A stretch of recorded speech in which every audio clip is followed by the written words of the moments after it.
Qui a vendu une partie du stade des Martyrs? Ce sujet fait jaser. Plusieurs personnes vont dans tous les sens pour apporter leur démenti, leur information. Nous allons essayer d'analyser cette thématique avec M. Guilhem Boba. Bienvenue.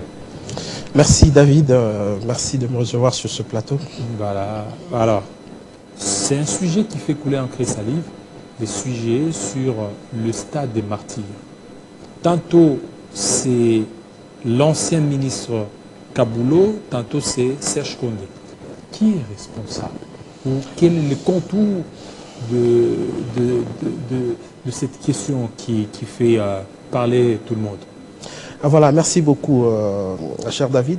Mais il faudra d'abord commencer par dire qu'il y a eu une confusion dans la diffusion de l'information. Déjà, le stade n'a pas été vendu. Et il n'a jamais été vendu.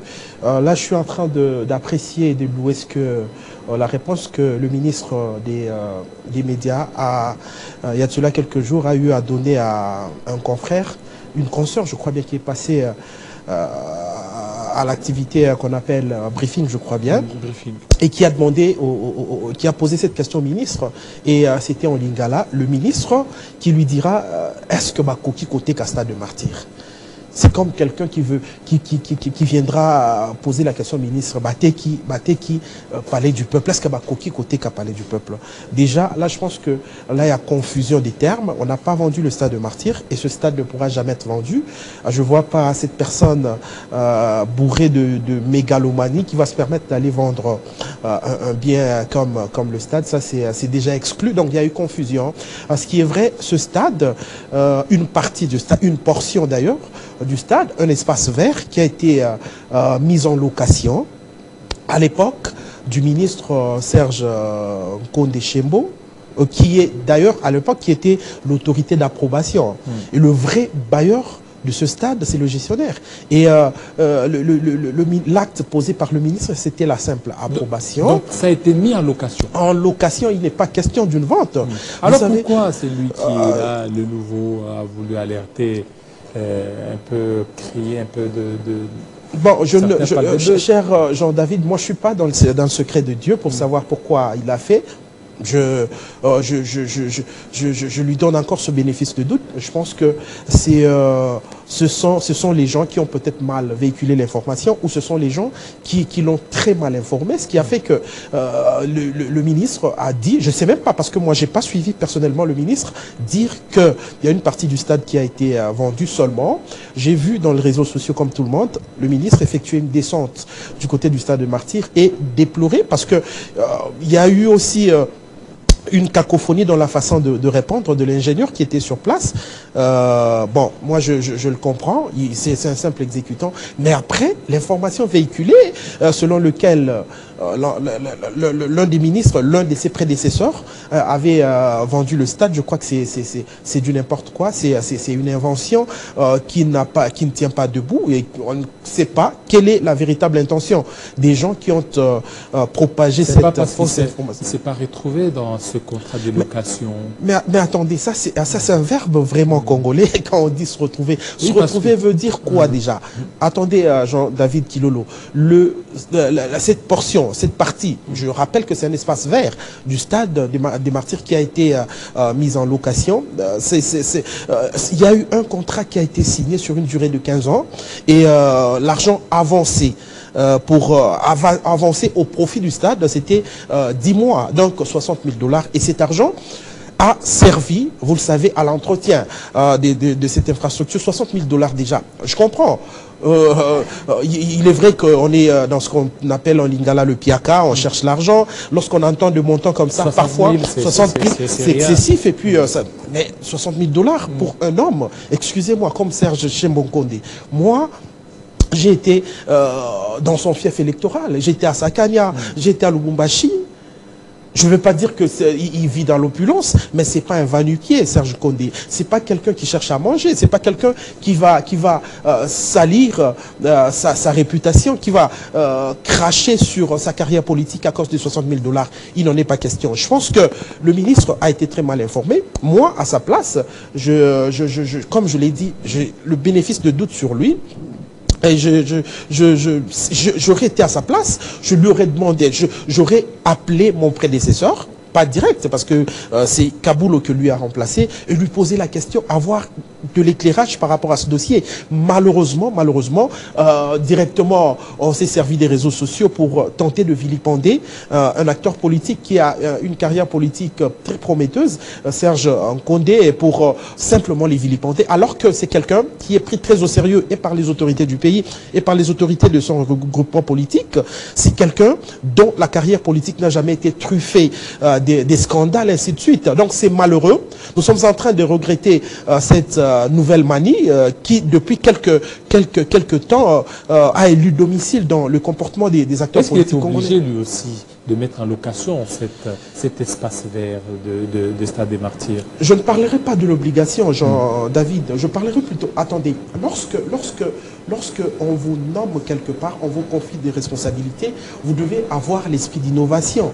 L'esprit d'innovation. Et lorsque ce marché est arrivé sur la table du ministre, Serge Nkondé, à l'époque, mais vous savez, il s'est inscrit dans une logique de création de conditionnalités qui puissent amener à maximiser les recettes en vue de l'entretien de cette infrastructure. Vous savez, le Stade de Martyrs, c'est une grande bâtisse qui demande des moyens, qui demande de l'argent.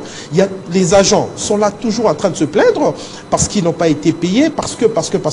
Et pour cela, il fallait créer des mécanismes de maximisation des recettes pour permettre que ce stade puisse bien fonctionner. D'ailleurs, Serge Nkondé Chembo n'a pas inventé la roue, il n'a pas non plus inventé l'eau chaude. Le stade Tata Raphaël, qui appartient aussi à l'État, a des locataires au sein de lui. Nous avons, à un moment, il y a eu une université qui fonctionnait du côté du stade Tata Raphaël, même au sein du stade de Martyrs.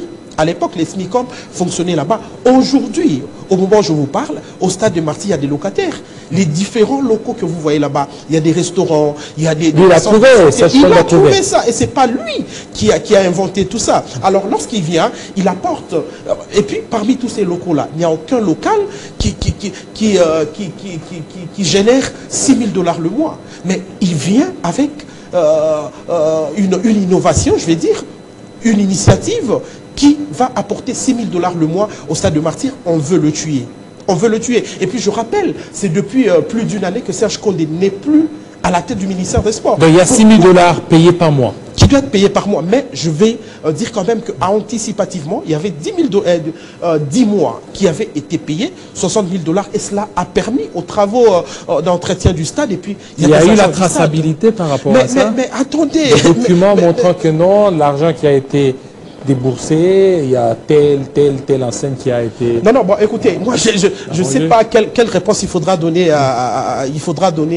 par rapport à cette question que vous me posez, mais je vais déjà vous dire que le ministre, quant à ce dossier, c'est l'autorité d'approbation. Mais le gestionnaire du stade de Martyrs, c'est lui qui est le vrai bailleur. C'est lui qui est le vrai bailleur. Et je ne suis pas... Moi, ça me fait un peu mal qu'on puisse se mettre à ergoter, à jaser autour d'un montant comme 60 000 $ pour un grand pays. Il y a un gestionnaire, c'est le même gestionnaire sous Condé. Non, mais ce qui est vrai, il y a cette manie qui se pratique chez nous. Chaque ministre qui vient change de gestionnaire du stade. Et c'est pas le même gestionnaire qui est là. Donc c'est un autre qui est là. Je voulais quand même revenir sur votre question pour dire pourquoi alors s'acharner sur Serge Nkondé alors que Serge Nkondé a trouvé des locataires au stade de Martyrs. Serge Nkondé a trouvé des locataires au stade Tata Raphaël. Et pourquoi seulement maintenant?